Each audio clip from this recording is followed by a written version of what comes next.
very good morning to you from Sebring International Raceway. It's day 2 of weekend number 2 of Ferrari Challenge North America 2026. The sun is shining. It's a bit of a cloudier day today, certainly than it was yesterday. So temperatures, I think, will be lower for qualifying this morning.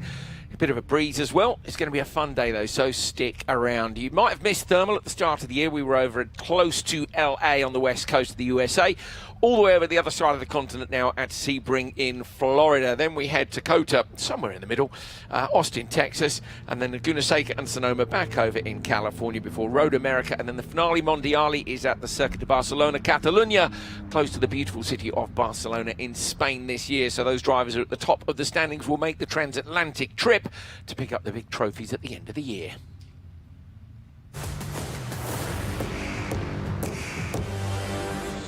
So my name's Andrew Coley. Alongside me in the commentary box here is Tony Villander, a Ferrari ambassador and a legendary GT racer.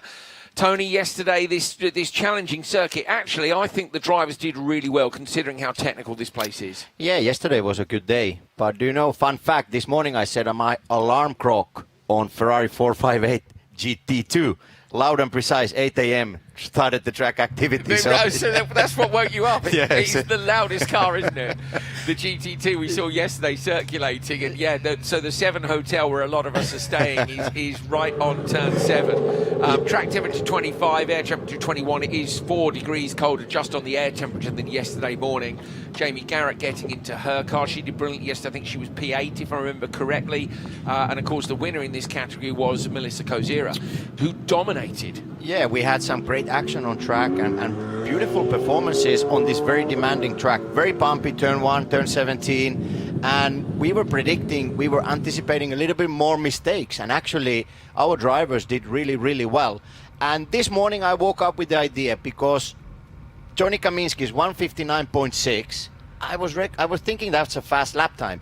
And do you know what? It's only a second off of 12 hours of Sebring GT pole position. So this year they did 158.5, and that was the overall pole position. And Johnny yesterday with 59.6. So that goes to show you, doesn't it, just how quick the 296 Exactly. Challenge car is. You've been saying a lot this season and last season. Obviously, last season was its first proper year.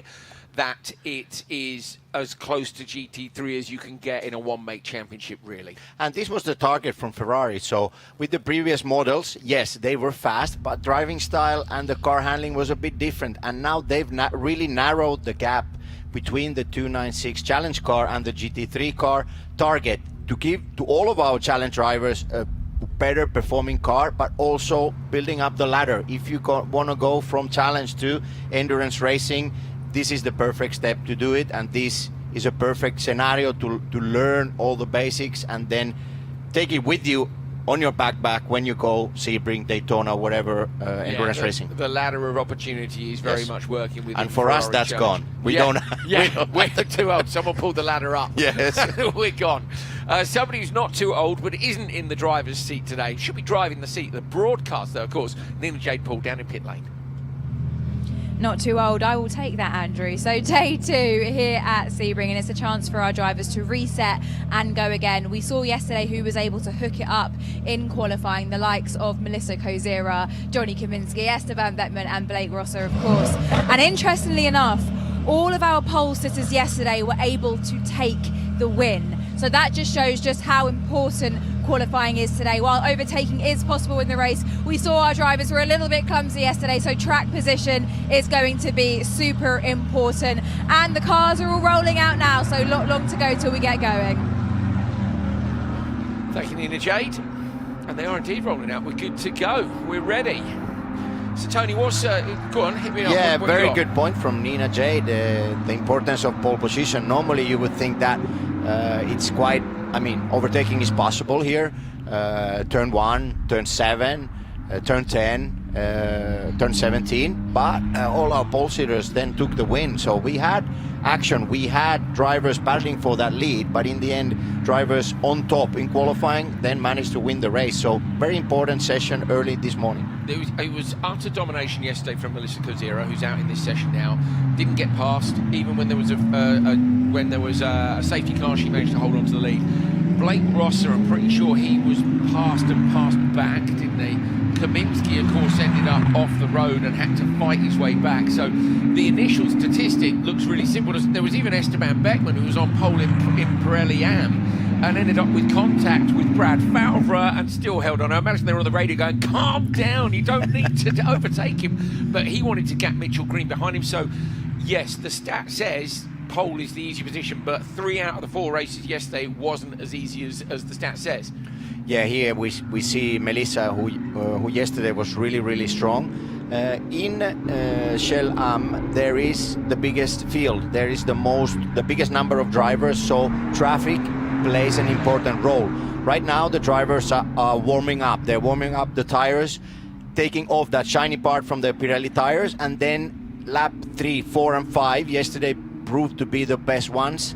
Having said that, some of the Shell AM drivers still under the checkered flag were able to improve their lap time. So for Melissa, the main thing to repeat that pole position, she needs clear track ahead of her to do the lap in clean air. She had clear track yesterday, didn't she? I'm pretty sure she left pit lane at the very start. Obviously doesn't have that right now, so this is where she has to make a decision. Does she want to try and pass these guys? Bearing in mind, I think that's Esteban Beckman at the front, so she does go alongside here on the start-finish straight, but not being allowed through. So, Nürnberg, sorry, yeah. And who's out? Who's 2 cars in front? Look, she's looking up the inside. Now is a different test, isn't it? Find some space. I'd almost be tempted to go, off you go, chaps. I'll have a look in a minute. Yeah, they don't want to let her through, and I understand that because they're also looking for a fast lap. Yeah, I think the best thing right now would be to clear this traffic by overtaking the drivers ahead. You'd want to get past. Yeah, you want to get past. If you leave gap 1 second, 2 seconds, there is some speed differences. A driver ahead can do a mistake, abandon, abort the lap, and then you have the traffic again. So best solution for Melissa, in my mind, would be to clear this traffic. Right, let's go, Melissa. Tony Villander says we need to start making passes. Hey, I need the radio here. Let's go, Melissa, let's go. We need Tony on the radio. You had breakfast more than an hour ago. Now it's time to go. Let's go. Wakey. She's so smiley, Melissa, and she was so pleased yesterday. She took that double win in Italy last year, but of course, that's not at home in the USA. Now, you said it was Mugello, wasn't it? It's a very tricky circuit, as is this. And the fact she's won both here and there is really impressive, but she loved winning here because this is in the USA. It was her first win on home soil. And very dominant run. It was not like something played in her favor. Actually, she needed to cope with that pressure also. Safety car, full course yellow. She had already a 2 or 3 second lead. That was zeroed. And then stay focused and also the traffic. We do have 2 categories racing together in Shell, so Shell and Shell AM, but the end of the field of Shell drivers are more or less similar pace to her, so she had the difficulty also to find the way to protect her lead but not to run into trouble with the cars ahead. She did really well. Both starts, the rolling start and the restart, just drove away, so very impressive indeed, and should be looking for more of the same today. Everybody is kind of on their warm-up laps at the minute. We've got timing screen here, which gives us last lap as well as best lap somewhere, he says. So we'll have a look and see what occurs. Danny Patel comes through.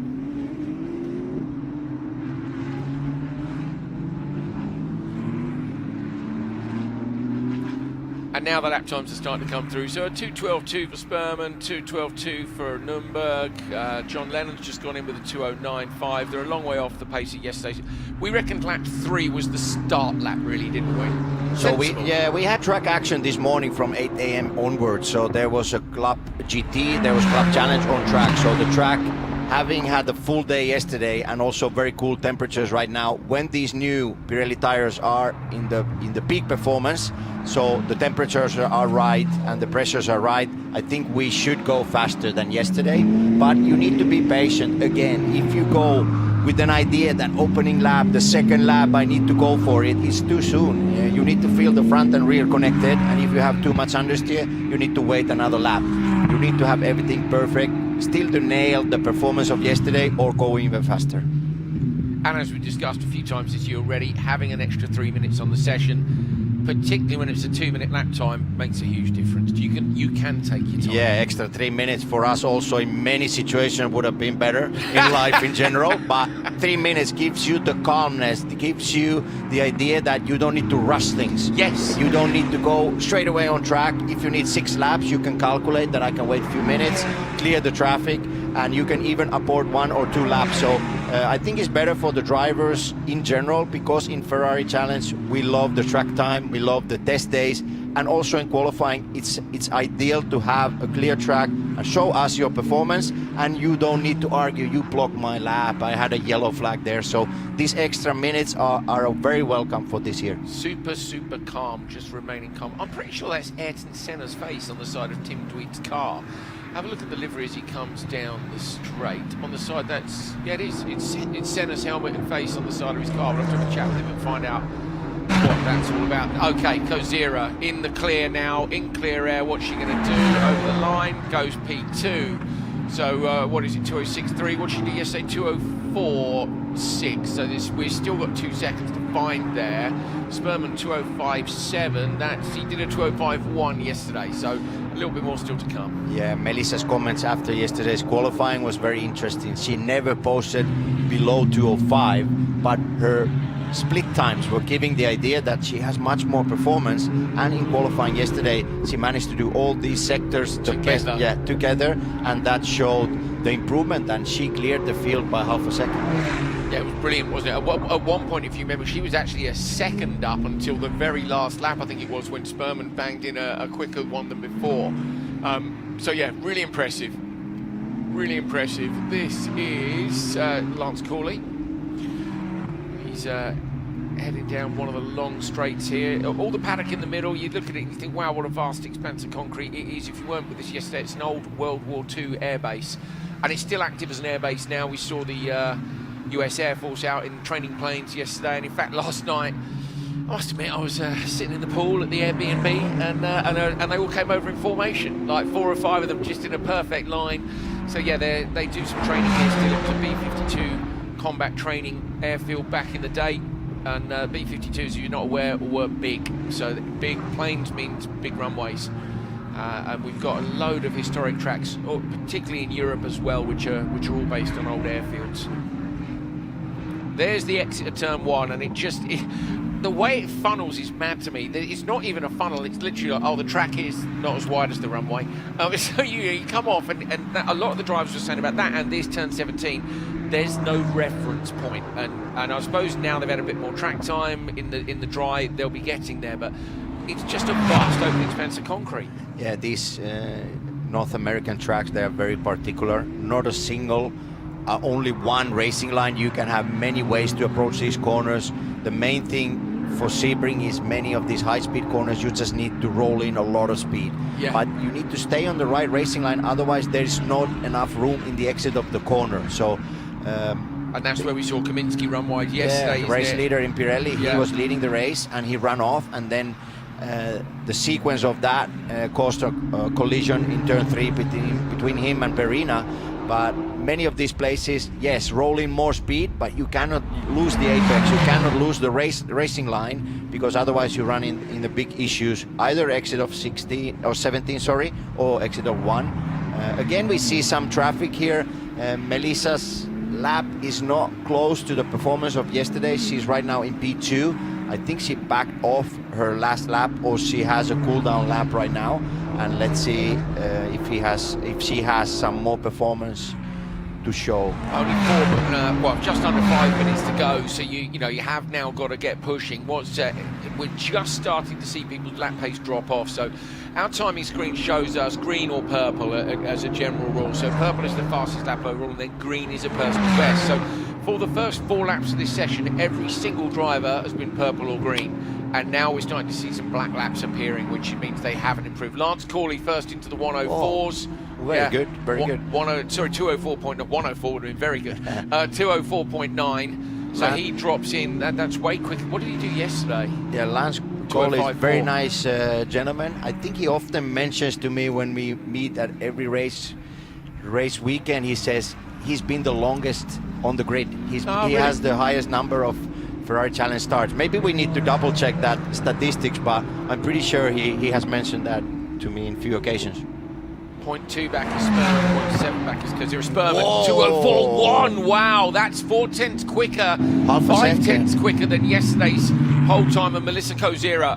So Kozira coming over the line now. Can she respond to that? She goes over the line. She does a 2:04.7. So she does respond. She's now only a couple of tenths off her lap time from yesterday. Tim Tweed as well with a 2:04.7. So we have 4 drivers in the 2:04.9s, but Fabian Sperman on a 2:04.1. I think that's going to be pretty tough to beat. Oh, that's a very strong performance. This shows how much margin of improvement these drivers and the capacity they have, but they just need the right instructions. They need more track time, and when you nail everything together, these improvements are possible, and that's a huge lap. Yeah, he's a huge lap, I agree, half a second quicker. You think Melissa was half a second quicker than anyone yesterday. He's gone half a second quicker than Melissa there, so I wonder if they'll have another crack at a lap. But Melissa, to me, looks like she might have dropped off here, so she may have decided that's enough. You know, I've got very nearly as good a lap time as yesterday. No, she's still going quick in the background here, look. So this is Tim Tweet in the background, is Melissa Kozira.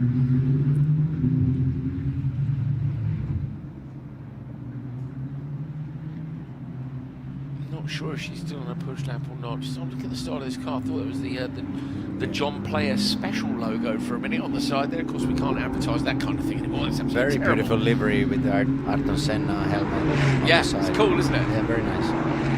Very cool. And traffic again. Now these 3 cars together. There's Jeffrey Nunberg, other 2 drivers. I wonder if they're all going to pull in at the end of this lap, but I mean, maybe not. We do traditionally see the Shell drivers carry on a bit longer than the Pirelli drivers. Yeah, that is true, because until you see purple on the dash, until you see and feel the improvement, there we have Osnegri on the left-hand side coaching. Was he the guy in the golf buggy this morning? No, that was Rui Aguas. Okay, Yeah. he was flat out. Yeah. He was well committed in the golf buggy. Osnegri, we did a race together with Jay Schreibman and Oz. We did the 8 hours of Indianapolis 2 years ago. That was a great experience. Oz has done basically everything regarding endurance racing, and these are the things that happen in Ferrari Challenge. So Oz is coaching younger drivers maybe from the world of business that started their racing career later, but Oz has the right way to deal with different drivers and giving the right input, and that's the exact thing what is happening. Even during qualifying, your coach is giving advice through the headset, through the radio, and giving advice. You're losing here, you're gaining here, and these are the things that between that and your splits on the dash, really, you should be able to pull it all together, shouldn't you? Gomez coming through, I think still, is he going quick? Yes, he is.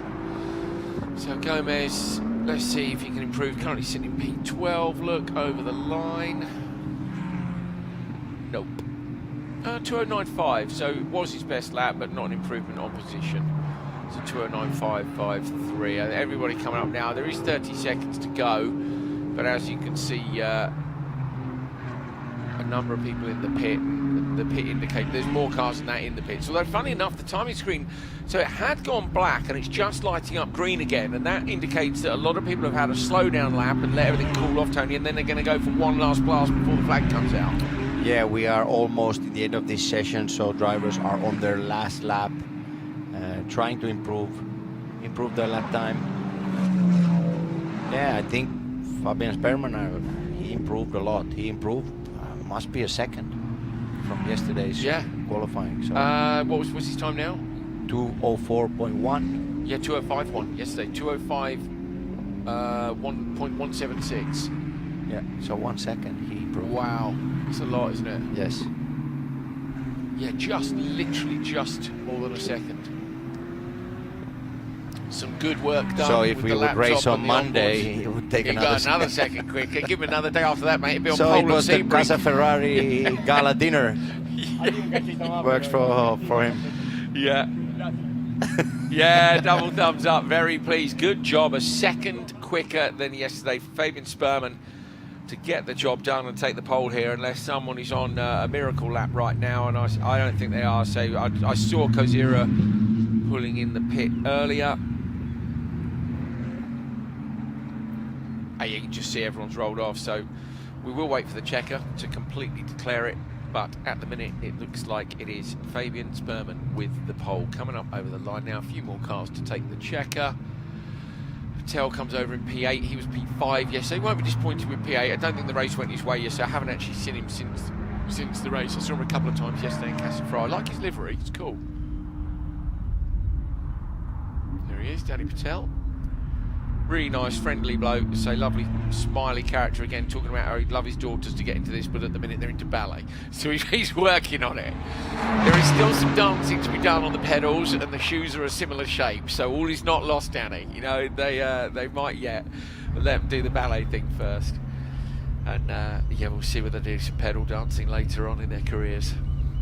Very good start for day 2, showing that the track is in very good condition, very fast right now. But also our Shell AM drivers, again, clear session, clear qualifying, so job well done. Indeed. Steve Check rolls back towards the pits. I'm sure Nina Jade is on her way down to find Fabian Sperman, and we'll be having a chat with him any minute now. Who's that on the right, Tony? Somebody on a proper go slow. Is that Nürnberg? Not sure. Maybe Nina Jade has indeed hunted, ultra light fuel load and miscalculated it. But Nina J. Paul is with Fabian Sperman, a second quicker than yesterday. What a lap. Yes, Fabian, you qualified a second quicker yesterday. Well, today than yesterday. P2 yesterday, pole position today. You've got to be happy with that. Yeah, I'm really happy. It was a good lap. Yesterday I have some issues, and today I was able to improve. We don't have enough time to test because the rain does this before. That's why I still learning the track. It's a very complex track, challenging track, but I'm happy that I was able to make a good lap today. Are you feeling confident for the race? Yeah, I think I have a pace. Yesterday I was second. I couldn't catch Melissa. I hope better luck for today. But at least I started in a better position. Absolutely, best position in the house. Congratulations. Thank you. Really happy, isn't he? And a very valid point about the rain earlier in the week. Normally these guys have 3 full days of testing, up to 10 sessions prior to the 3 official ones. So super slow-mo here of him coming through. Look at that front right wheel just pouring in the air as the rear sits down through the bumpy turn 17. That is the run to the finish line, to the checker flag, to the timing loop. And he got there quicker than anyone else, quicker by a second than he went yesterday. Good job. So Fabian Sperman takes the pole in Coppa Shell AM. We then have Melissa Kozira, who was on pole yesterday, still on the front row. Tim Tweed, Lance Corley, Jamie Garrett, P5. We missed that during the session. That's brilliant. She was P8, I think, in the finish yesterday. Maybe in qualifying. Let me see, where was she? Yeah, she was P8 yesterday, so she's up 3 places. That's a fantastic performance by her as well. The ladies are taking the battle to the top step of the podium here. John Lennon, Steve Check, Danny Patel in P8. It is a big old field. Nürnberg, Bernstein, Bartugian, Hummel, Peruskia, Gomez and Swede are down to P15. And then you have Joseph O'Neill and Jeffrey Keel. No time for Jeffrey. Looks like Sunday's a day off for the US Air Force, Tony, you know? Yeah, maybe they were watching NASCAR last night. So yeah. Day off. yeah. Oh, yes, that's... How cool is that? That is an Osprey, apparently. Wow, are there any small Ospreys in there? Can we punch in any closer? Look at that. Oh, that is amazing. Wow. How cool is that? I love that animals integrate themselves. Yeah, at the end of the day, we took over their space over many years' time. But I love the fact he's going. I tell you what, this floodlight / commentary speaker post is a banging place for a nest. I'm going to build one here. That is awesome, isn't it? They're so adaptable, aren't they? Wonderful. Yeah, hopefully we don't get a bird attack when they hear us for the 2-3 days on the way to the rental car. Don't come back. I reckon we can fight that one off, but I don't know. They're pretty vicious, aren't they, birds at times, you know? How many times we can mention Carriot today? I don't know. He spoke to me this morning and said it was good fun. He said it was good fun. He had a good race. He had a good, solid race yesterday. Yeah, he did. Yeah. Actually, he was in the fight. He ended up 4th, and he won the Gentleman's Cup. He's very good. We know that. He's very quick. And we know his sons have a fun adult drinking game at home whenever Gary Ott gets mentioned. So Gary Ott, Gary Ott, Gary Ott. And there we go. We're going to have a lot of fun with this. It's a shame your dad told us about it, really, because now me and Tony know. Yeah, we are a bit excited. Yeah, about you're it. in trouble for the rest of the season, lads. You may have to make it, I don't know, a coffee drinking game or something running. instead. Maybe watch for the running fitness shoes. game. Maybe bench press 100k each time we say his name, or something else, if you don't want to be a mess by the end of the year or even the end of the session. Let's see what Gary can do. Yesterday, let's swap our sheets. Little bit of movement under braking with cold tires still. Yeah, getting it all warmed up. Gary was yesterday P5 in quali. His lap time was a 2:03.5. So bearing in mind yesterday, what did Spurman do in that one just now? He wasn't it a 150. It was 204.1. 204.1. So that's obviously, this is the way the ladder works. That would be towards the back of the shell, which means they're in the right category. So these guys we would be expecting potentially to go a second quicker again. Pole yesterday, Blake Ross was a 202.9.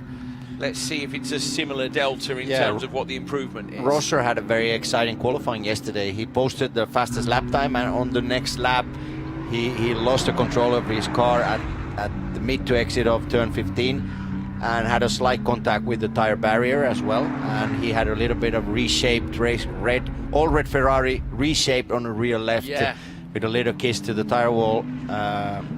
He had good performance in quali, but then other drivers were able to put some pressure on him during the race.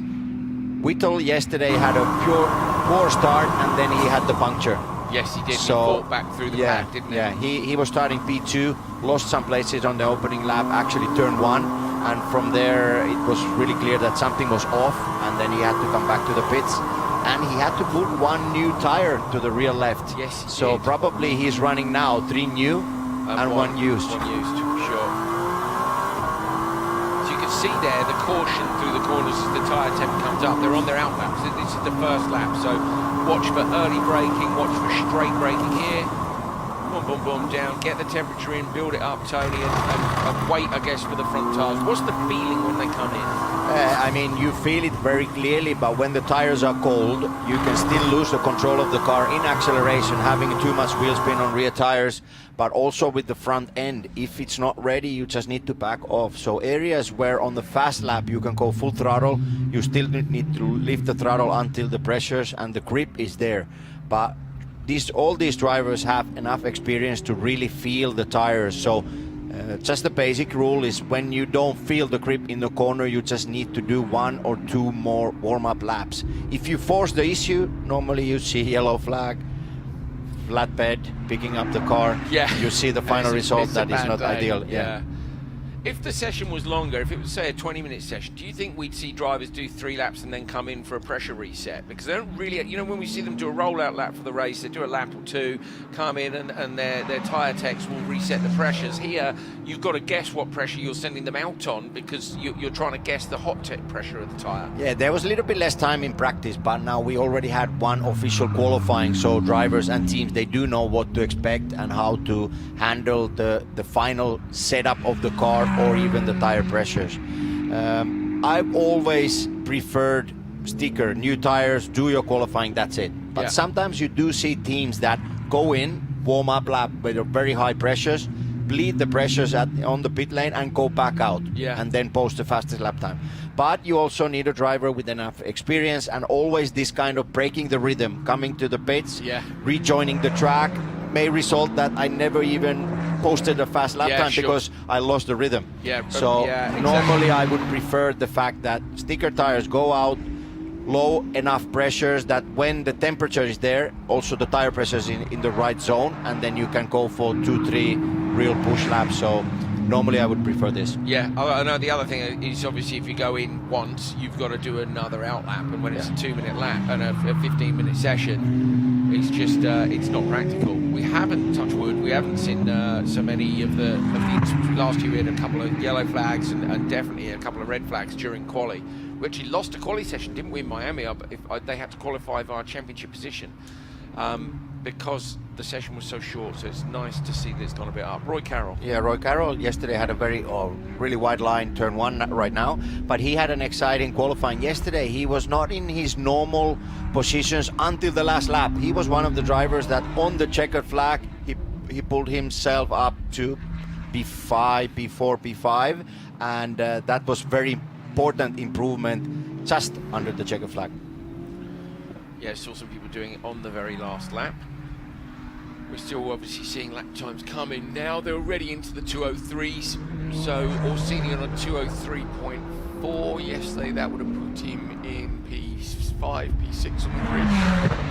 Yeah, I was expecting a little bit more yesterday from Michael Owens. We've seen some great performance last season, so last year, and also beginning of this year. He had an off in thermal, had to go to a spare car, and I was expecting in yesterday's qualifying to see him even on the front row of the Shell grid. But let's see for day 2 if Michael has found some more pace.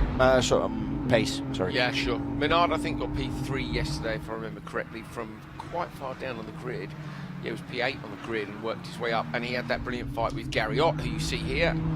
Yeah, Gary has the tightest racing line through turn 17. You thought it was good as well, didn't yeah, you? it did was work. Carrying good speed. Yeah, it did work. You don't give an opportunity for other drivers to overtake you. Plus, he was able to run a very good minimum speed through 17. He didn't lose any time compared to the others. Ice cream car was very fast yesterday. Andrew Parker, yeah, we like the ice cream car. Yeah, he was really fast, and he was at one point faster than Rosser during the race yesterday. So Gary Ott has just gone 203.2, which is quicker by 0.3 than he went yesterday, and Orsini, has gone 202.7, which would have been enough for pole yesterday by 0.2. So the lap times are starting to fall now. And Orsini had a technical issue, if I don't. I think right. he had an issue. He was losing a lot of places at one point. Andrew Parker moves up a place as he crosses the line. No change for Chuck Whittle. There's that long turn one. Yeah. Wait for it to narrow. There it is. Look, into the final. Yeah, here you can trail brake a little bit. Turn 3, go inside. The grip is inside. I don't touch these curves normally. And here, patience. Before you go on the throttle, you need to have the rotation ready. Oh, when you get that camera angle, you always get worried. Yeah. Yeah, turn 5 is very important, because then the exit, if you go too fast in, you create oversteer, you're late on throttle. Wait in the entry, have a good rotation. When the car is ready, full throttle, and then you have a long big bend corner and all the way to the hairpin where you go full throttle. So this is Blake Rosser, yesterday's winner in the 113. Here comes Gary Ott, currently in second. Here he is through 17 on the line that Tony likes. His current lap time is a 203.2. Is he going to go quicker as he comes over the line? We've only got about 6 minutes left in the session. Yeah, 203.228, yes, but it's tiny, it's marginal. Worth staying out because it's still improvement. And you were saying yesterday you wait until you don't improve anymore. Here comes Parker. Parker's currently in 6th. He's on it as he comes through the final corner. And he goes to P2. So that is a great lap by Andrew Parker. 202.985. He's only 0.2 off the lead there. Antimo Zotta Menard to row number 2. Lewis Flory. Yesterday Lewis was 9th in quali. But he often improves in the race. Yeah, he does. He's in the mix. Good fighter. When the race starts, he has a different gear. We're also waiting a good lap time still from Rosser. And yesterday's pole sitter, he's still P9. Whittle is coming across the line. Chuck Whittle goes P2. That's Look close. at that. 800s. Yeah. Wow. So in Whittle's case, you posted just your personal best. Keep going, and the next lap might be even better. So no cooling down at this moment. You just keep the momentum, keep these tire pressures, keep these tire temps, and then obviously if you run into issues, you can back off. But I would normally consider just keep going and until you improve. Rosser loses the rear a bit. Turn 17. that's the issue with those big bumps, is you never know exactly how the car is going to react and how you're going to land. And that was probably the 10th and a half he lost. The P3 goes up to, so it's a Go good for lap. another lap. Yeah. Hopefully you'll have noted that, Tony. He uses all the track on the exit of turn 1.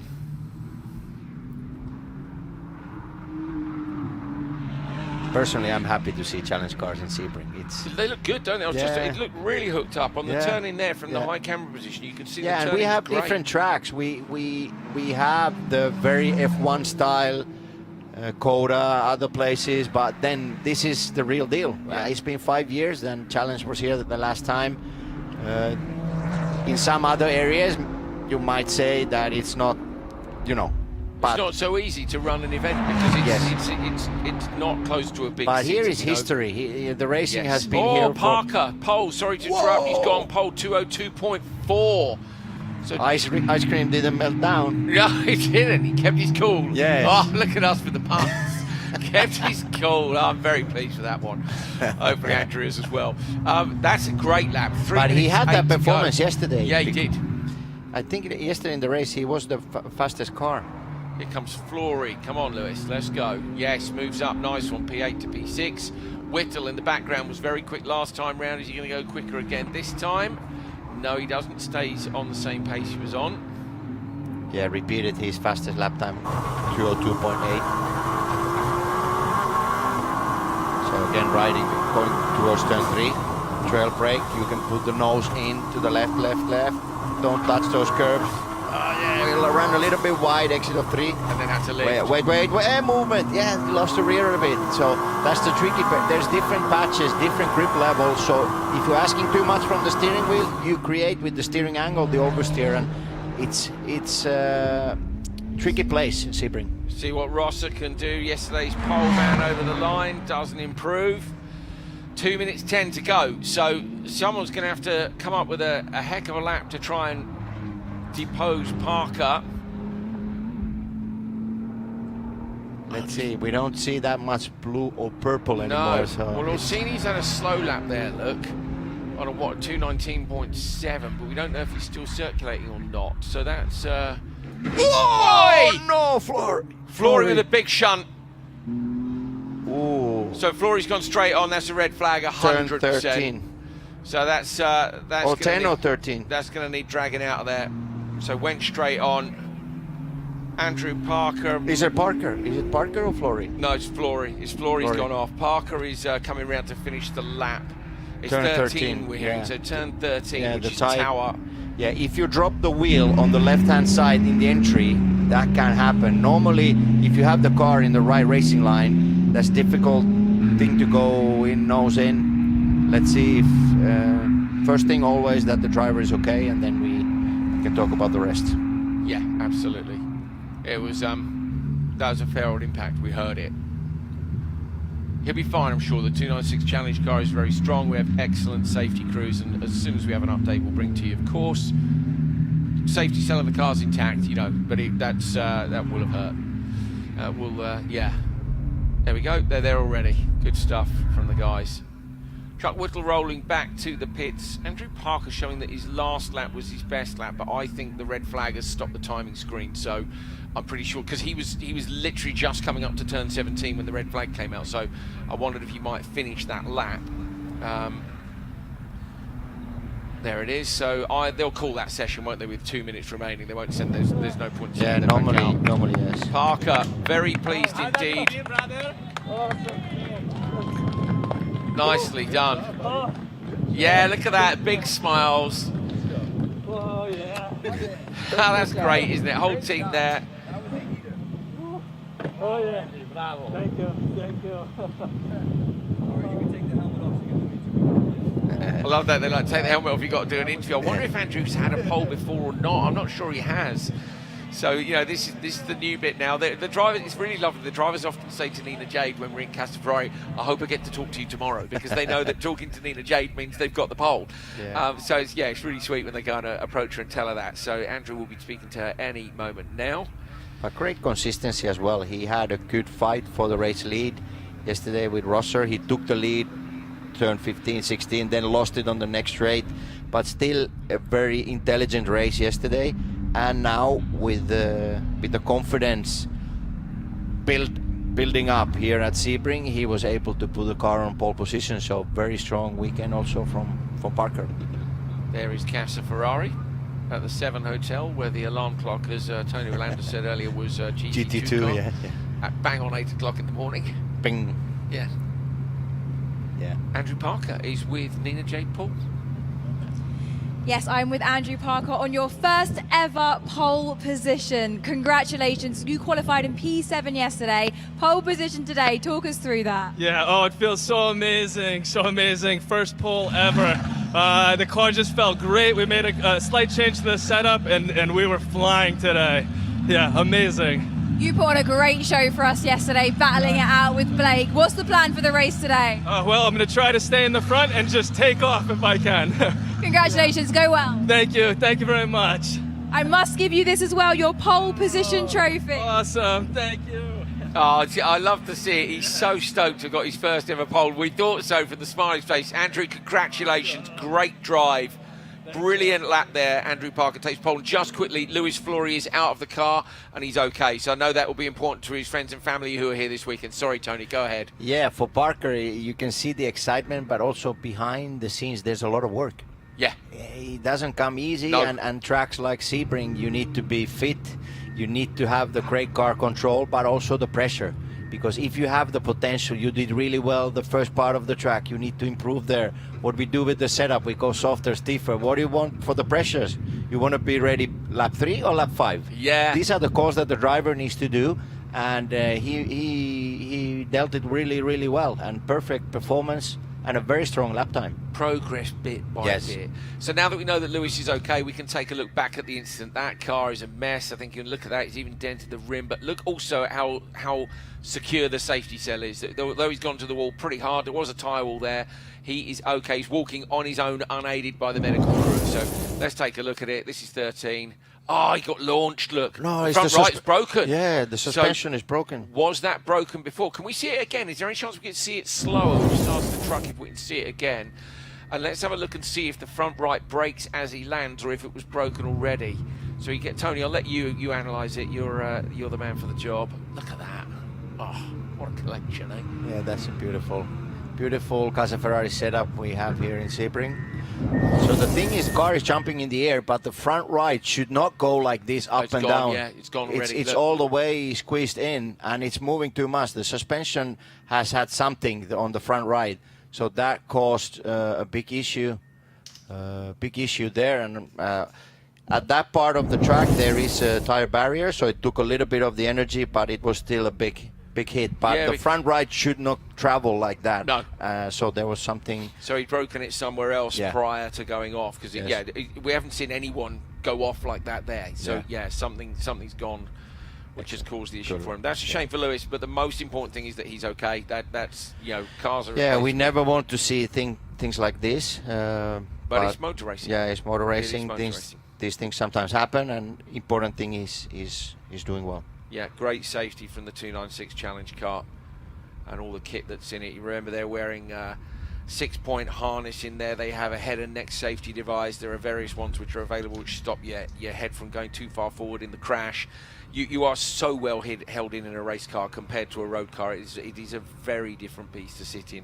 Obviously, there's a roll cage structure in there as well. There are collapsible parts of the car. Good stuff.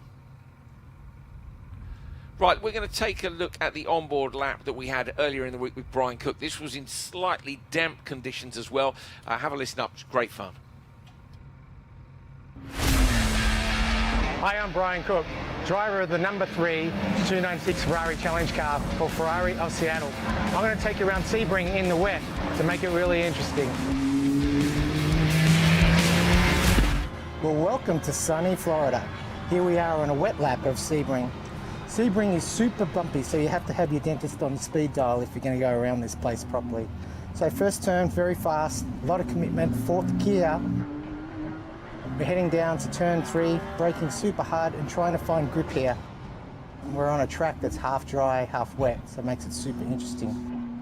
Sniffing out grip here, lots of different patches on the road through Sebring, so you've got to be really careful where you place the car. Placement is everything. Okay, around the big bend, flat out like a lizard drinking, as my Australian friends would say.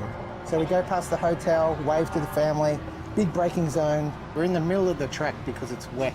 Down to third, second gear if we can do it, and get turned around. Lots of bumps, lots of fun. Coming around Fangio Bend, there's puddles here that send the car wide, so you've got to be really careful and precise in the wet so you don't do something silly and say hi to a wall.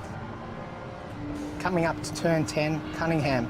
We're braking in the middle of the track here once more because it's wet. This is a really interesting turn. You've got to get far right, get the car turned around so you can get on the gas early through this next section. This is Collier, very tricky, super tricky in the wet, trying to find grip, trying to find a place to get the car straight so we can get on the gas. Nice and tight, Tower Bend. This is a fun turn and looking forward to being able to do this in the dry eventually. So we're heading down to the place that lots of people freak out about. This is Bishop, even more interesting in the rain. Big confidence, almost flat in the dry, and we brake in the middle of the track here wet to keep it off the rubber and make the grip better. Left, right, hustle through here, and then onto the back straight, which is where there's a ton of time to be lost or made in this corner. Long back straight here. We can order some food, dial in, dial my mum, say hi, do lots of stuff down this back straight, check everything, and make sure everything's cool, because the next turn is really a hard braking zone that you have to carry lots of speed, and it's key to a really good lap time here. So down to 6th, 4th gear coming around here. In the wet we touch third sometimes, trying to keep it on the inside and away from the bumps that, you know, with your teeth busy nattering away, and down on the front straight. And that's a lap of Sebring. Great stuff there from Brian with, say, the flat out like a lizard drinking is our favourite phrase of the entire weekend so far.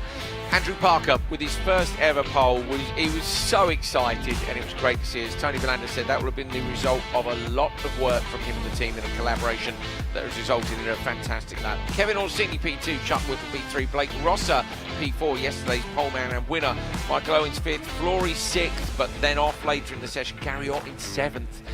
Charlie Menard in 8th, and then Roy Carroll in P9. So we're just waiting on the track barrier being repaired down at turn 13 where Lewis Flory had that off, and once that's done, the guys, look, they're very nearly there. They're just waiting to roll that stack of tyres back in. So they've had to stand the K-rail back up, and also the catch fencing which comes over the top of it, and now they get the high ab in and they'll knock that tyre pile back onto its side and put it in position again. Good job by the safety team. We're going to take a look at some slow motion action from turn 17, Tony Villander, and you can hit us up with some of your thoughts on it. It's a very bumpy one. This is our high mode camera, so it's super slow mo. Gary Ott coming through on the tight line. Yeah, this is Gary Ott. He has a very tight line in the entry, and mid-corner still almost touching that inside wall, and then runs really wide in the exit, very close to the tire wall. You see the movement, it goes and continues all the way. And the difficult part here is half wideness, half width of race car difference, and the car bounces completely different. Yeah. You need to be ready also for the fact that you will lose for a moment. This is a very wide line, and you will, but this one can have, with the rotation done further to the left of the racetrack, and then once you've done the rotation, you can go more decisive on the throttle. So this is just completely different way to approach, and these things apply at turn 17, but also a little bit at turn 1. Some of the drivers delay a bit the entry. Yeah. And once the car starts to rotate, they go more decisively on the throttle. Instead, some drivers go very fast inside to the inside curb, and then as soon they start to parcelize the throttle, and when they feel that they can do it, full throttle. So these are different driving styles, and also the consistency on the suspension travel sometimes is difficult because, like I said, it might happen that car bounces more and you need to be ready to catch it, and you cannot get confused that suddenly you lose the control for really short time, and this is very typical for Sebring. Yeah, you've got to be on it the whole time. Multiple steering inputs through the corner. Yeah, some performance comparison. So Shell AM and Shell both improved their pole position lap time by more or less half a second from yesterday. So does this apply also for Pirelli or Pirelli AM? Let's see. I'm interested to see that too, because of course, though, the Pirelli and Pirelli AM guys being more experienced make less mistakes, so they are already optimizing more. Yeah. But if there is more grip or lower temperatures, maybe another lap of tyre life, maybe we can see some more. Look at these tyres, Tony. Those are sticker tyres in there. Those are brand new. They're like, I'm like, wow, what a waste. Like normally, you know, the tyre walls are made of bald tyres. The sort of thing we saw on somebody's pickup truck last night at the traffic lights. You know? Yeah, I've had the same question around the world. Sometimes you spot that the whole line of It's new. but those are the tires that from the tire industry, from the didn't manufacturer, didn't make it, or it was a set that was briefly tested on track, and after that is not part of the development or whatever. But there's a reason, and there's a hole. There's a big hole somewhere in the tire. Otherwise, maybe they would disappear during the night. That's what I'm thinking. Yeah, well, maybe they would be under your rental car. They would be. Yeah. You know, don't be gentle. It's a rental. The tyres are still intact. Don't worry. Who did Avis? Although, do you know what? The queue there was at Miami Airport. They deserve to get that bad boy back with bald tyres on it. But I will return it in good faith, mainly because it's my credit card against the rental car. But if you could arrange for the queue to be slightly shorter, that would be great. Yeah, but you are a very typical driver who didn't make it. You just keep showing your talent with your rental card. So, because people got worried here at the TV compound. Who is this? But there's an old skip then man you showed your behind us. UK passport all under control. So don't worry, everything's fine. Yeah, the steering wheel is on the wrong side. I got this. The British are coming. Great. But Right. look at these liveries. Look at these graphics on these race cars. And like we mentioned a few times, they take these livery to their helmet, or racing Race overall, suit, and drink bottle. Yeah. And everything is labeled, and that's beautiful. It's cool, isn't it? Trailer, the whole It team. makes it a hobby as well as a sport. You know, you have some fun with it. What's the livery going to be this year? You know, and you want to make it as cool as you can. Very, very cool. Yeah, indeed. Right, they're going to get their warm-up laps done. Who is your call for pole position in this Pirelli AM? Let's have a look and see who it was yesterday. So yesterday it was Beckman. My favorite number in racing has always been 7. I won a few occasions 17 or 7 or 77. So I go with 77. You're going with Beckman again, yes. So Beckman was pole yesterday, 201.002. Just 3/10 behind him was Mitchell Green. And then a further 4/10 back. 4/10 back? No, a further 10th back was Gutierrez. I remember now. This was so close. Do you remember yesterday? So we had within... what were we looking at? Go on, so Beckman? Beckman is preparing for his fast lap, but Barrows have decided to follow him. Okay, he wants to go with him. Yeah, this driver did the pole. I'm going to follow him, and he's going to drag me to my best performance. That's great. And Burrows yesterday was down in P6 with a 2:02.0. So looking at the times, to give you the gaps. So these are the gaps between each car. So 1 to 2 was 3/10. 2 to 3 was 1/10. 3 to 4 was 2/10. Then it was 1/100th, then 3/10, then 2/10 and 4/10. So there is very little across the whole field here of 9 cars was 1.8 seconds. But crucially, a lot of that was the 3/10 at the top. Matthew DL yesterday was at the bottom of the pile, which I'm sure he'll want to improve on today. I love the livery on his car, white wheels as well, Tony. White wheels. Yeah, Beckman yesterday 201.0. Yeah. Could they dip into the 2s? Yeah, into the zeros. That's interesting to see. With the running of yesterday and with the solid Florida weather, the track is faster this morning. Cool temperatures here at Sebring, they always provide performance. Ferrari engines, they like fresh air, and also Pirelli tires, cooler temperature and grippy racetrack. So that's what we have today. Just looking at just a heads up, so Beckman's time yesterday, 2:01.0, would have been enough for P3 in the Pirelli category. And Mitchell Green, who you're looking at now, did a 2:01.3. Yeah, that would have seen him P5. So Beckman yesterday was very quick, and this will be a better indicator for us as to whether or not the Pirelli drivers will go quicker as well. We're keeping an eye on that pro time, aren't we, from Sebring 12 hours, the pole position time that Tony's noted down, because the 296 Challenge cars are so close to that pace. Yeah, Jan Bernier was lacking a little bit of performance yesterday.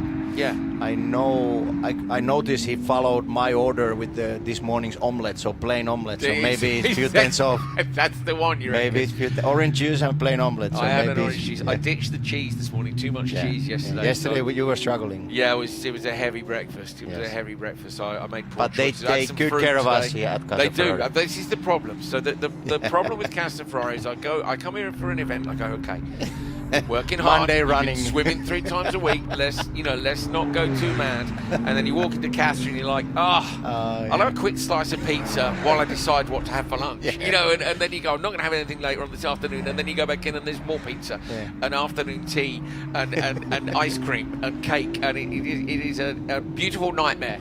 Yeah, we've improved half a second on track, but also with the tea and milk. No spillage this morning. Nothing. Yeah, I was No focused issues, this no morning. issues. I'd had more track time, Tony. You know, I hadn't made a tea experience. in America and since last month, and I was upset by the situation. Let's see the next lap. So I think This should be the first push lap. Although and he's sideways in 17. We have seen most people are taking until lap 3 to get on it. So let's see what he sets as the starting order. 2:04. Yeah. So we got a long way to go to get a long way, one more lap. Yeah, Beckman very fast going in turns. He lost the rear a bit. You can hear the audio. So his first warm-up lap was really slow, and I was wondering if that even too slow. So I think the tires are not completely ready yet. Even he posted a 2:04, he's still missing a little bit of lateral support on the Pirelli tires. But if you keep going, it might be that from turn 7 onwards, for example, the tires are there. Porter in the 22. Yeah, I wonder if he'll quit that lap based on the early mistake, and just go, they're not, as you say, they're not ready. But you still want to push, don't you? And get the feeling that they're hooked up.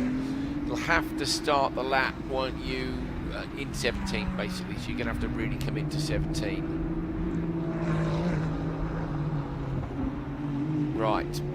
We see some wind also on track, and yesterday was surprised after qualifying when drivers... Porter's gone quickest. Yeah, go on, Tony. Yeah, when drivers mentioned after qualifying they're struggling a bit with the wind. So turn 1, like we see here, turn in was even too precise, so almost a correction not to touch the inside wall, and then suddenly the front washes away when you pick up you pick up the wind from the different angles. So wind also playing some role here at Sebring, based on close to main straight here, and when it opens and the different angle catches the race car. So that was very interesting comments yesterday. It is, and I think, if you don't drive race cars, I think a good comparison is if you're driving your car on a really windy day, it's really gusty and you feel the car buffeting from the wind. It's that a little bit, but it's more, you have to remember these cars have very strong aerodynamic surfaces. So if you blow the wind over the front of the car, you're increasing the downforce. You blow the wind from the back and you're decreasing it.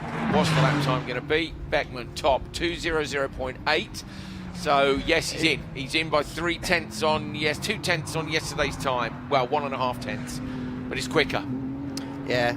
So with that, and that's with the mistake in turn 1. Little white line on his fastest lap here at turn 1. We see now Barrows here, the great rear view of the suspension travel and the way the car is taking those bumps. I think Beckman needs to keep going again, and this lap he's on right now could be even faster. So he's a tenth and a half faster than he was yesterday, and showing and confirming that drivers are improving, cars setup is refined, but also track is fast. Let's see what Jan Bernier does here. This is his first proper quick lap. Straight to P2. Lovely job. Yes, Tony. Good man. Hey, Tony. Yeah, Jan Bernier, I like the way he races. Also yesterday he was fighting for position, and he likes to keep the mirrors on his race car. He likes to keep the car clean, and I respect that. And he's a good racer, very consistent. Racer, yes, yeah. and very consistent, but also fast. Mitchell Green coming down. Mitchell hasn't set a quick lap yet, so this will be his first attempt into 17. So Apex wide line. Whoa, Mitchell. But if you straighten it up early, this is what you said, Tony. Is straightening up early going to work for him or not? But Very almost like in. a rallycross long lap. Yeah. Or the Joker lap. Yeah, Joker lap. Yeah, you're right. But it worked. Look at this. 2/10 of a second Good off. job. Mitchell Green slots into P2. Yesterday was a 2:01.3, and today he's done a 2:01.0, so he's found 3/10 of a second. You see Mancinelli as the head coach there, but also Roberto Perrina following the qualifying. So this is also an important thing for drivers who want to think what to do and how to react in their career. Always follow what the others do. Yeah. Always follow what the session before you. Is it raining? Is the track drying? Or is there oil? Or is there something? So always stay alert. Not only with the ice cream and watching TV. No, you need to get trackside. You need to see what's happening on track. What lap the drivers are posting their lap time. Are they improving or not? Do I go in with the expectation that the track is slower or faster? And of course, a lot of these teams are running cars in multiple categories, meaning you can go, yes, the person in Shell AM is not going to be as fast as you in Pirelli, but their you get the feedback is still indication. going to be very important to you. Yeah, they'll say to you, this was wetter than yesterday. It's you can make that comparison. Oh, It's good Bernier, line. yeah. Very nice driving through 17. 5 minutes remaining. Jan Bernier currently P4 coming up to the line now. It was a 2:01.3 and it is still a 2:01.3. He's 4,000 slower than the previous lap, so nothing in it. Literally 4,000ths of a second, doesn't improve. Mitchell Green's the one that I'm keen to see. Mitchell's been P2 a few times, hasn't he? I'm pretty sure this year in qualifying. I'm not sure he's had a pole since he's moved up a class. And we'll see. He's still right in the mix. Him and Bernier were the class of the class below Coppa Shell and moved up to Pirelli AM and are immediately at the front end of it. As we said yesterday, their lap times would have seen them competitive. Well, we did see them competitive with Pirelli. Here he comes, Mitchell Green. Different line to the previous lap, I would say. See if it's a different time. It is. Shaves another half second off, so goes 2:01.007. Yeah, half a tenth was it? Sorry, yeah, half a tenth. You're right. It was only 2/10. But he's driving better today. You can see that he has more confidence and he's on it. Yesterday, Mitchell Green missing us maybe something, maybe due to the fact that you didn't have a lot of testing time. The weather was not ideal, but today he's on it. Rotation yeah, on the way he's in on there. it. Yeah, got the rotation done early. There's rotation early and there's over rotation. That to me looked okay. Tony, you're the GT driver. Is that right? Just on the edge, I think he didn't lose time, but the car looks alive. Maybe the team manager Roberto Amorosi got the setup right today, so maybe it wasn't Mitchell, maybe it was Roberto. Obviously, I raced with Roberto in the past. A little dig there. I'm sure Roberto's made up with it. Yes. Roberto, hello. Yes, all good, all good. Hey, we'll see you in Casa Ferrari later if you want to have a word with Tony. Everything's fine. Beckman is still in the pole at the minute, and I assume is still circulating. Yeah, he's on 5 laps, so he's out there, but he's done that banger of a lap, the fire emoji lap earlier on in the session. Here comes Bernier again. So this he did good. 2 laps in a row, identical lap time. So let's see the lap 3. Yeah, is this going to be an improvement? Yes, it is. Whoa. So now he's up with Mitchell Green again. So look at this. Look how close it is. 2/10 of a second covering the top 2. 4/10 the top 3. 8/10 the top 7. We said this was the closest category, and it is proving to be so again. All the way out to the wall here. Whoa! Wow. Gutierrez to the top. 2:00.659. Where was he yesterday? Gutierrez was P3 yesterday. 2:01.4. So he's gone 8/10 of a second quicker today. So there is still lap time out there. I'm looking forward to seeing what Kaminsky and co do in Pirelli. They've got a bit of a job on their hands here, haven't they, actually? What was the pole time? Oh, it was 1:59.6. Okay, so he had a second on them yesterday. Can he find another few tenths today? Mitchell Green didn't improve. Yeah, he did improve to 2:00.884, but not enough to move up.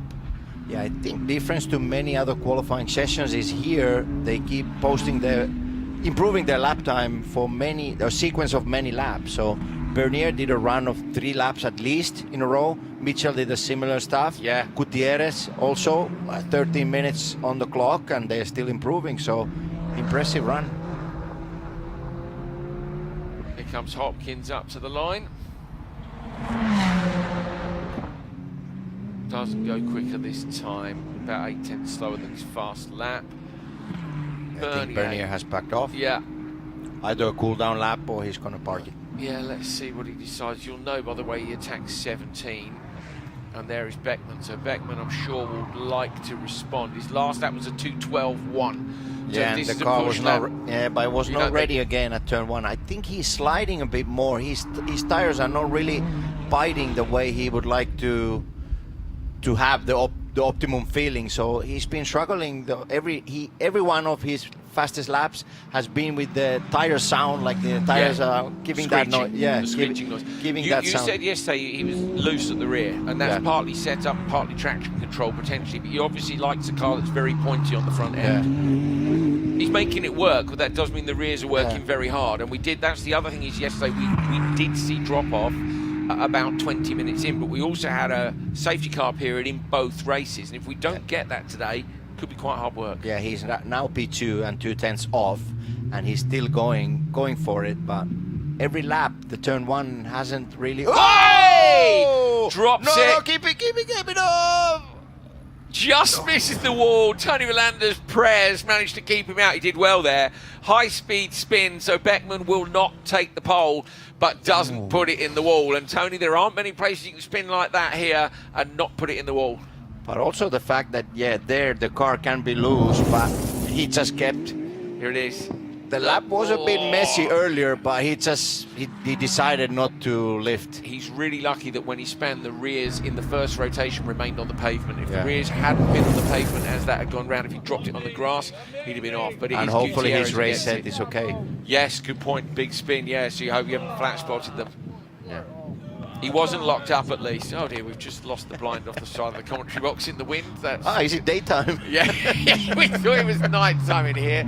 Yeah, Ryan, if you're listening in the truck, whatever it was you stuck to the window, he's probably over at Casa Ferrari Yeah, now. the tape had a 30-hour duration. But still a good, interesting, exciting qualifying. Drivers were on it more, so Mitchell Green drove a lot better. Beckman was fighting for that pole position, and Gutierrez was a great improvement. And we are still confirming that the track is faster than yesterday. I'm just wondering if Mitchell's still on a push lap, because he could be. So we're going to have a look in a minute, and we're going to go back to Mitchell in a minute and just see, because Gutierrez and co are celebrating. The checker is out, but there are still a couple of people on a push lap. Now, don't get me wrong, Gutierrez's lap is exceptional. I think it's going to have to be a perfect attempt by somebody to take it off them. But let's see if anybody can. Beckman crosses the line to take the checkered flag. Sorry, no. Burrows. Yeah, the graphic changed on Beckman at the exact. Let's see Mitchell. Okay, is he rolled off?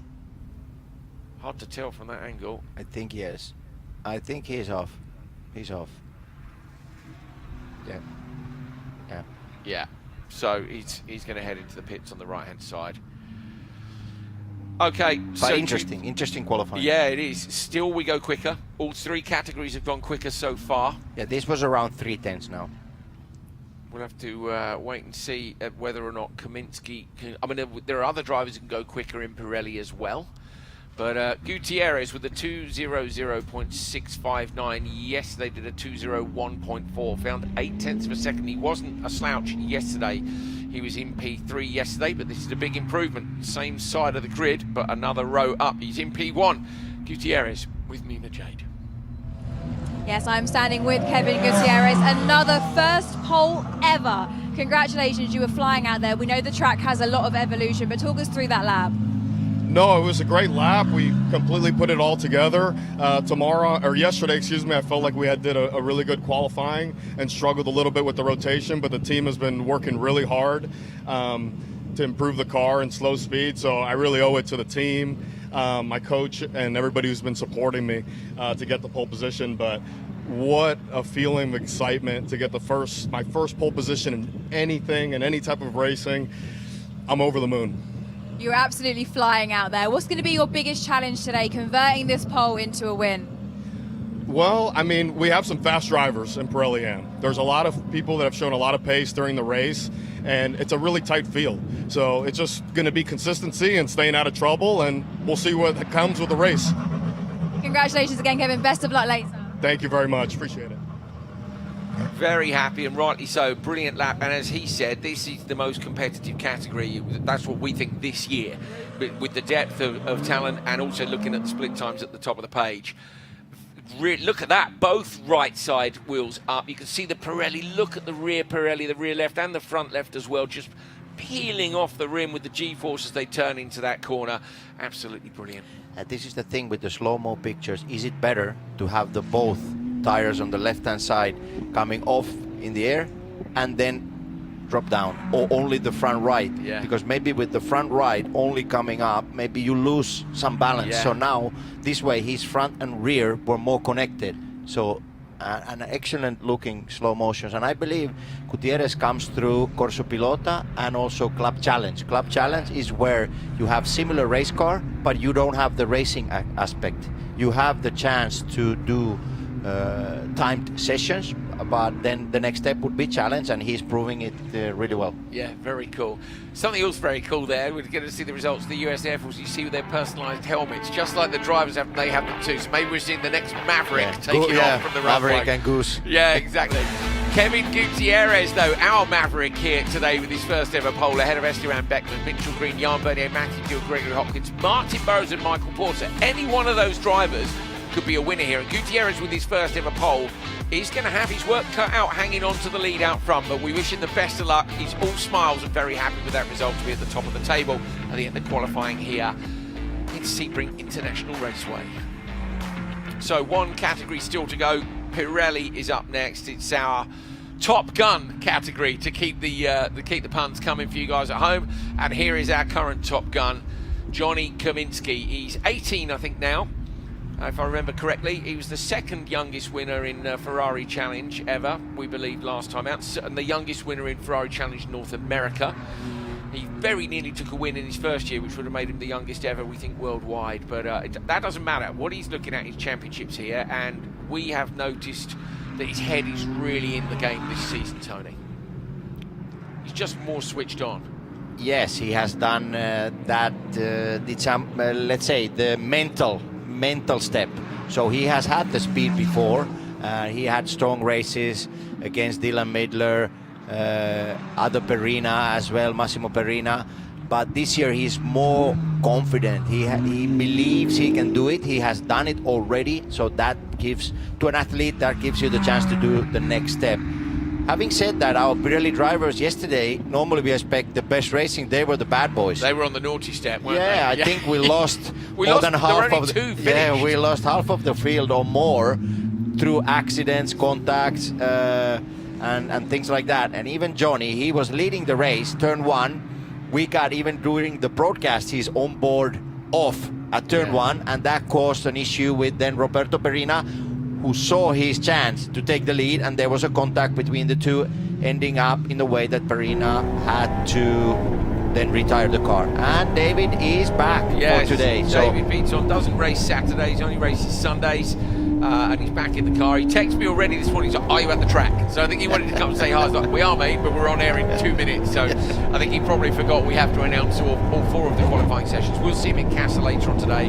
Good to have him back. I thought he was good at thermal. Don't forget he's had less track time than the others. He hasn't done yesterday, which makes it tougher, which will make any kind of a good performance all the more impressive. Yeah, David has had quite a lot of seat time in general for his young age, but he still needs the race weekend experience. So, like I said to him at Thermal, I said, David, it's very, very nice to see you here, but take it easy. Take it step by step. Don't force the issue too much. It's very clear that he has a lot of confidence with the race car, the way he's throwing it even right now on this Sebring track. But I think we're gonna see from him this year and in the future a lot of good things, and it just takes same progress like Johnny Kaminsky, step by step, then you improve. So we're hearing as well that Roberto Perina yesterday for the contact with Kaminsky has got a 5 grid spot penalty. So that's a bummer because there's only 7 cars out in quali. You know, even if he took the pole, here he is, Roberto Perina. If he took the pole, he'd be down in P6. Now, bearing in mind the 7 drivers, you know, he's got to take the pole not to be at the back, Tony, with a 5 grid spot. On the other hand, do 1 lap, park it. Yeah, I mean, it is an unfortunate thing. Obviously, then the race director and the steward, they had more info than we did. Yeah, we just saw the images and the onboard video from Johnny's car. And I don't blame him for having a go either. You know, the driver. Yeah, we want to see tough racing and we want to see fight, and that was actually the area. So turn 3 where they had Came the together. contact, and both cars ended up spinning off the track, rejoining, and then Perina had an issue on the front of his car, and yeah, these two drivers came together. Unfortunately, then for Perina, for the grid penalty, but hey, race is always anything can happen. Yeah, absolutely. Anything can happen. Beaton has set the quickest out lap, if you will. We are coming up onto lap 3 now for each of these drivers. So this should be, this lap that they're completing now should be decent, but the next one should be the one. Oh, Kaminsky, I think he had to lift there mid-corner slightly. Yeah, I mean, these Pirelli drivers, and Johnny in particular, they are senders. They want to send it straight away. And he's gone quicker straight away than yesterday. 1:59.552 by only by 0.08 of a second, Tony, but that's not really the lap I was expecting. Oh! Beaton a bit too quick to get on the throttle, a bit too fast in, or Tony's got his puckered up face on. That was close, wasn't it, mate? Yeah, that was wide. He was wide. He was too much on the left of the racing line, and then the bumps are higher, they're bigger, and then there's not the grip, and there is some pickup, some loose rubber on the outside of the racing line. So David had a little bit too much speed, and he was off the line. So Kaminsky 1:59.552. Keen to see what his next lap is. I'm interested that Roberto Perina is still out there circulating, and he does go P2, but with that 5 grids penalty, you know, he's still going to be P7, which is tough, isn't it? Ah, okay, we're also hearing that Wiseman has got a penalty as well. Okay, so those guys are going to be at the back of the pack. Yeah, images on Wiseman's accident I saw, it was into turn 7. He was quite far back and came braking really late and touched the another car almost in the middle of the corner at 7, so there was no real issues. They were studying a bit if there was an issue on his car, but in the end it was decided to give him grid penalty as well. Great lap from Grinsvich, goes into P2, so Grinsvich has gone P2 and he's still pushing on the exit. 1.4 off, his lap time is 0.9. Now here comes Kaminsky, so Grinsvich has gone a couple of tenths quicker. Nah, that's a mistake. fast. You think it's quick or No, a it's mistake? quick, it's quick. Okay, let's see. Can Kaminsky go quicker again? Could we see even a 58? Oh, we might, you know, because that's a 59.123. So I was looking down at the timesheets, pretty impressed with Grinsvich, looked up and thought he might have made a mistake. Tony was like, no, he's quick. And where does that put him, mate? 0.3 off the GTD time? Yeah, GTD pole 158.8 this year's Sebring. GTD Pro pole was 58.5, so we are 6/10 from the GT3 pole position. That's amazing. Right, I'm going to buy one and enter. Yeah, I Let's would have a say, go. Johnny boy, let's park it. Yeah, let's park it, okay. Let's park it, let's save the tires, and Can we get a 296 Challenge car and enter it in GTD? you and me, Tony, what do you reckon? I'll do the sideways stuff, get on the dirt and be terrible. I do have some contacts in the IMSA top ladder, so maybe should we do it? Look, enter a two driver. How many drivers do we need? Do we need a third driver? At Le Mans there is the extra entry, is it garage 56? Okay, so we do that. Yeah. So you can be the pro. I'm not even bronze, so I don't know what So we'll call me. what is our team name? Crazy Garage. Yeah, no hope. Yeah, but the thing is, I'm not driving. I'm going to be team manager. You don't want to drive? No. Do I can be your coach. Okay, Coach. now I'm intrigued. We're doing a deal here, live on air, people. Le Mans 2027, you heard it here first. Team, I don't know, dusty carpet, never been beaten. Yeah. Something along those lines we'll go for. Grinsvich coming through. Last lap was a good one. At the minute, there's a 1.8 second gap up to Kaminsky at the top of the field. It's now 1.6. Grinsvich goes faster than he'd gone before, which is impressive. But Kaminsky at 1.6 up the road is looking very strong indeed. It's very impressive. I think Perina, like you mentioned, maybe he's thinking more about the race and as he has the penalty, but still, in Johnny's case, I think we mentioned it at thermal. So sometimes you do lack something in setup. Sometimes but when you are mentally there, when your mind is clear and you do the right things, even if you are missing 0.1 camber or you're 0.2 off with the tire pressures, it doesn't really matter. So He is parking it yeah, as well. yeah. He just goes into the car, with a clear mind and knows what he's doing, and these are the results. David has a very wide line again at 17. See if he improves. He had that big moment on the previous lap, which would have written that one off, and maybe the one after it.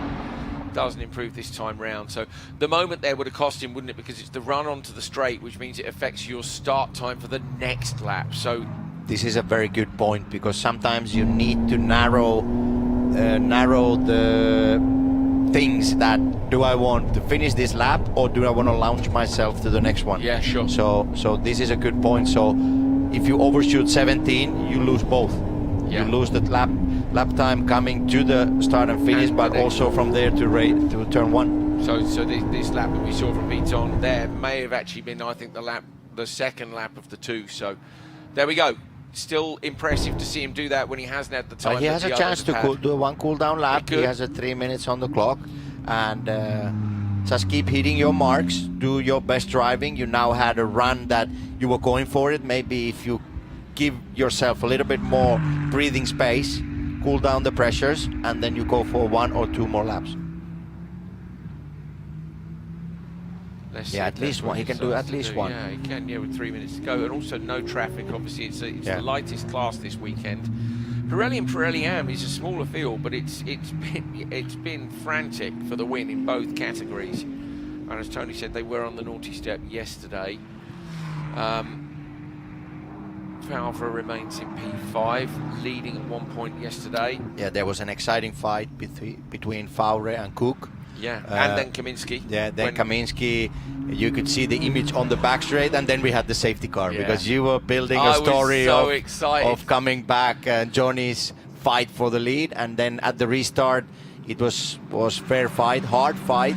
Johnny going left and right, first overtaking I think was Cook, and then in the end Favre, or the other way around. They outbraked each other, didn't they? Yeah. So Favre and Cook outbraked each other, and that put Favre down and Kaminsky into P2 with Cook, and then he got him on the exit at 17. Yeah, but it was good. It was fight. a great race. Yeah, it was really good. It was really good. And I say impressive to see Kaminsky keep his head after, in his head he will have been, I've been taken out, and that can, you can be raging inside the car, especially if you're on for a win. Luckily the damage wasn't too bad, and he continued. But as I say, I wanted to see if he would have kept his head, if he needed to keep it lit to close the gap. That was what I was really looking forward to seeing. I think he would have done. He's got a good team around him as well, and Dad and everyone who will be on the radio going, just chill out, you're 8/10 a lap, we got this, just keep it going. But it's easy to say, it's not so easy to do it. Yeah, Favre backed off. I think he was going for it for the first part of the lap, and then he backed off at least. He was sideways in 5, wasn't he? Yeah, and he backed off at least from 13 onwards. Let's see if David... Is Beaton still pushing? We'll pick him up in a minute, I'm sure, and it'll be pretty obvious if he is. That's Weisman, who might also still be pushing. Yeah, Jonathan had that issue in the race here, where he ran into a contact with another car, so that's why the grid penalty, and then he had to retire the car on the right hand side here with the broken front left suspension. I think Favre might also be lining up for one last lap. Obviously they're just going to make it to the start finish line, and he is. Yes, here goes Favre with another lap.